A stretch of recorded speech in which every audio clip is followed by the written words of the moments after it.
अगर आपको थोड़ा भी ये महसूस हो रहा है कि किसी इंसान के इग्नोर करने की वजह से आप दुखी हो जाते हो, आप एक रिलेशनशिप में हो, पार्टनर आपको थोड़ा इग्नोर करता है, जानबूझकर कह लो या फिर अनजाने में कह लो, लेकिन जैसे ही आपको ये महसूस होता है कि मैं इग्नोर हो रहा हूँ या मुझे इग्नोर किया जा रहा है, और उस वक्त अगर आप दुखी होते हो, उस वक्त अगर आप बेचैन हो जाते हो, परेशान हो जाते हो, ओवर थिंकिंग करना स्टार्ट कर दो, ये वीडियो आपके लिए है।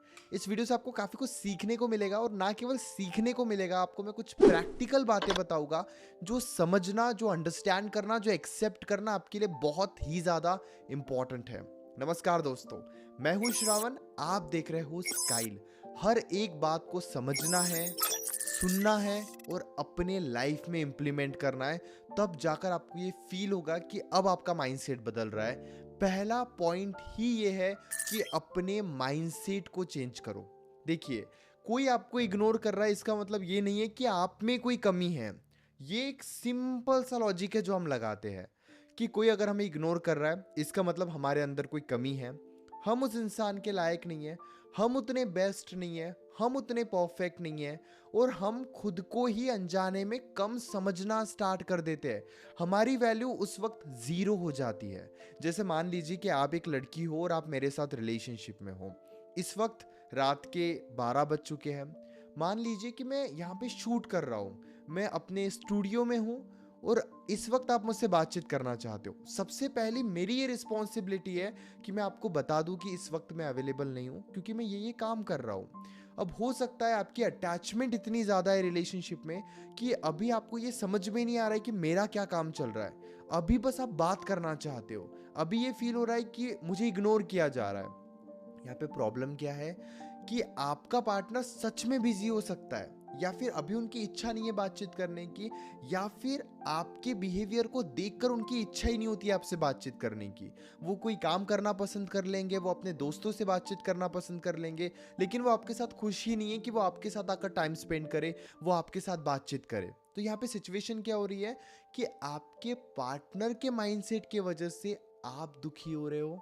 वो सच में बिजी हो सकते हैं, वो बात नहीं करना चाहते हैं, उनका ध्यान अभी आपके ऊपर उन्हें नहीं लगाना है। अब आपको क्या समझने की ज़रूरत है? आपको समझनी है खुद की वैल्यू। जैसे पार्टनर के लाइफ में 10 काम है करने के लिए, आपको भी ये अंडरस्टैंड करना होगा कि आप भी पार्टनर को ये महसूस कराओगे कि आपकी भी ज़िंदगी में 10 काम है करने के लिए। आपको भी अपने लाइफ के ऊपर ध्यान देना है, आपकी भी कोई वैल्यू है। अगर आप ये समझ रहे हो कि आपकी कोई वैल्यू नहीं है, तो बस उस वक्त या उस टाइम को याद करो जहां पर पार्टनर आपको अटेंशन दे रहा था। उस वक्त आप ये इमेजिन करो कि आप कैसे खुश थे और आप अपने लाइफ के ऊपर कैसे फोकस कर रहे थे। जब उस वक्त को आप विजुअलाइज करना स्टार्ट कर दोगे, इमेजिन करना स्टार्ट कर दोगे, आप खुद ही कॉन्फिडेंट फील करोगे। यहाँ पे दो बातें हो सकती है। उस वक्त को याद करके रोना नहीं है कि पहले तो कितनी अटैचमेंट थी, पहले तो कितना प्यार था, अभी वो प्यार क्यों नहीं मिल रहा है, अभी वो अटैचमेंट क्यों नहीं मिल रही है। ये गलत है। अगर आप इस तरीके से इमेजिन करोगे तो आप दुखी होते रहोगे। बस आपको ये समझना है कि पार्टनर मुझे प्यार दे रहा था, प्यार कर रहा था, मतलब मैं काबिल हूँ। अगर मैं काबिल होती ही नहीं या काबिल होता ही नहीं, तो मुझे पार्टनर की तरफ से कभी अटेंशन नहीं मिलता, कभी आप एक रिलेशनशिप में आती ही नहीं, कभी वो आपसे अटैच होती ही नहीं। मतलब आप में कुछ तो बात है, और उन बातों को एक्सेप्ट करना इस पॉइंट पर सबसे ज़्यादा ज़रूरी है। यकीन कीजिए, आपके अंदर कोई कमी नहीं है। हो सकता है कि पार्टनर की भी इच्छा नहीं हो रही है, पार्टनर की गलती है, पार्टनर का ध्यान पार्टनर के लाइफ के ऊपर है, जिस वजह से वो आपसे बातचीत नहीं कर रहे हैं। इस बात को आप जितने जल्दी एक्सेप्ट करोगे, आप मेंटली उतने खुश, उतने रिलैक्स रहोगे। अगली बात, पार्टनर को स्पेशल फील कराने के लिए ज़रूरत से ज़्यादा एफर्ट्स मत डालो, ज़रूरत से ज़्यादा अवेलेबल मत रहो। एक जो गलती हम करते हैं कि हम उन्हें स्पेशल फील कराने पे ज़्यादा ध्यान देते हैं। उनकी तारीफ करना, उनके लाइफ में हमेशा उन्हें अप्रिशिएट करते रहना, उनके लिए अवेलेबल रहना, उन्हें ये महसूस कराना कि उनके टाइम की वैल्यू बहुत ज़्यादा है और हमारे टाइम की तो वैल्यू कुछ है ही नहीं। आज वो बहुत अच्छे दिख रहे हैं, आज उनके लाइफ में क्या चल रहा है ये जानने की कोशिश करना। जब आप इतने एफर्ट्स डालते रहोगे, तब आपके एफर्ट्स की वैल्यू हो जाएगी ज़ीरो। कहते हैं ना कि अगर आप रोज़ तारीफ करोगे तो आपकी तारीफ का कोई महत्व नहीं रहेगा, आपकी तारीफ की कोई इंपॉर्टेंस नहीं रहेगी। अगर आप 10 दिन में एक बार तारीफ करोगे तो आपकी तारीफ सुनकर पार्टनर खुश हो जाएगा। उसी तरीके से आपको हर एक बात में एक लिमिट सेट करने की ज़रूरत है। हमेशा उन्हें खुश करने की, उन्हें स्पेशल करने की, कि आपका तो माइंडसेट बहुत अच्छा है, आप तो बहुत स्ट्रांग इंसान हो, आप तो बहुत स्मार्ट दिखते हो, आप तो बहुत ब्यूटीफुल हो। अगर आप इस तरीके से हमेशा उन्हें अप्रिशिएट करते रहते हो, हमेशा तारीफ करते रहते हो, हमेशा ये बताते रहते हो कि वो कितने स्पेशल है, तो आपकी बातों की वो वैल्यू ही नहीं करेंगे। एक कान से सुनेंगे, दूसरे कान से छोड़ देंगे। तो उन्हें कभी कभी थोड़ा तरसने दो आपकी तारीफ सुनने के लिए।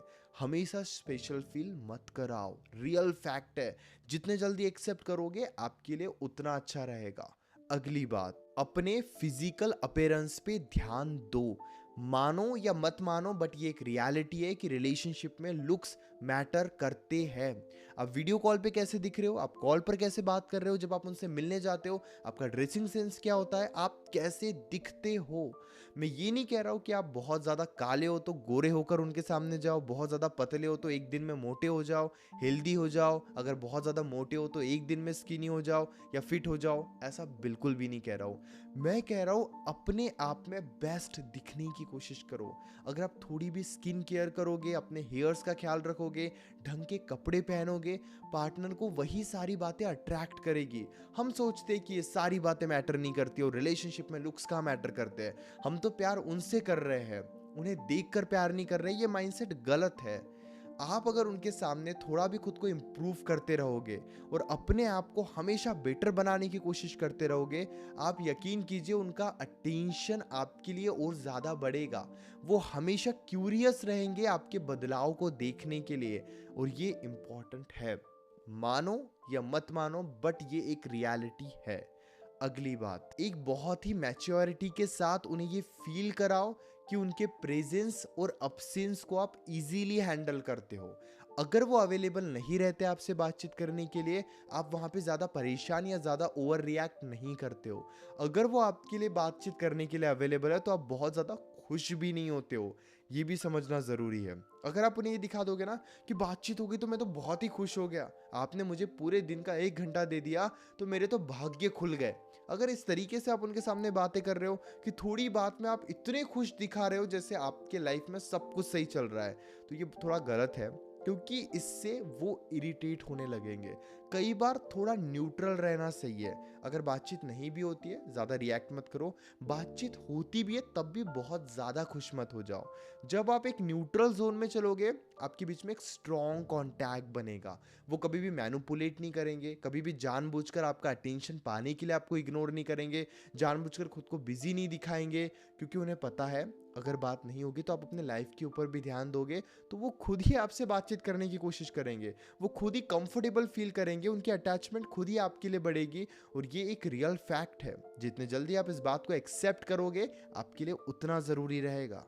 और हमेशा डोमिनेट मत होते रहो। कई बार क्या होता है ना, पार्टनर की गलती होती है, आप उन्हें उनकी गलती बताने की कोशिश करते रहते हो, वो आपको डोमिनेट कर देते हैं, गुस्सा दिखाने लगते हैं, कंट्रोल करना स्टार्ट कर देते हैं, मैनिपुलेट करने लगते हैं, या फिर कई बार इमोशंस के साथ खेलते हैं। आपको इसी बात को अंडरस्टैंड करना है कि जब उनकी गलती, आप उन्हें उनकी गलती स्ट्रांग बनकर बताओगे। अगर वो गलत तरीके से बात करते हैं तो आप खुद के रिस्पेक्ट के लिए स्टैंड लोगे, उन्हें ये फील कराओगे कि आप मुझसे ऐसे बातचीत नहीं कर सकते। जब आप इस तरीके का बिहेवियर बनाकर चलते हो, जब आप इस तरीके के इमोशंस उनके सामने रखते हो, तब आपके लिए रिलेशनशिप में वैल्यू पाना या रिलेशनशिप में खुश रहना इजी हो जाता है। डोमिनेट मत होते रहो, उनके अकॉर्डिंग मत चलो, खुद को ये फील कराओ कि आपकी भी कोई वैल्यू है। अब इसका मतलब ये नहीं कि जानबूझकर उनके इमोशंस के साथ खेलोगे या जानबूझकर ज़रूरत से ज़्यादा ही कोशिश करोगे खुद को स्ट्रांग बनाने की। लिमिट में रहना या फिर अपने आप को ये फील कराना कि आपकी क्या लिमिट है, ये बहुत ज़्यादा ज़रूरी है। खुद को स्ट्रांग बनाने के लिए उन्हें इतना भी इग्नोर मत करो कि 10-10 दिनों तक आप उनसे बातचीत ही नहीं कर रहे हो। ये भी कहीं ना कहीं गलत बात है। मन में डाउट है, डायरेक्टली आप कॉल पे मुझसे बात कर सकते हो। पेड कंसल्टेशन के लिए आप मुझे मैसेज कर सकते हो व्हाट्सएप पर 9834250097। इस नंबर पर मैसेज कीजिए। हमारे बीच में कॉल पर जो भी बातें होगी कॉल बुक करने के बाद, वो हम दोनों के बीच में कंप्लीटली सेफ, कंप्लीटली प्राइवेट रहेगी, इसलिए प्राइवेसी की कोई टेंशन मत लीजिए। और हाँ, चैनल को भी ज़रूर सब्सक्राइब कर लीजिए, क्योंकि सब्सक्राइब करने से आपका रिश्ता बहुत जल्दी अच्छा हो जाएगा, इसलिए जल्दी सब्सक्राइब कर लीजिए।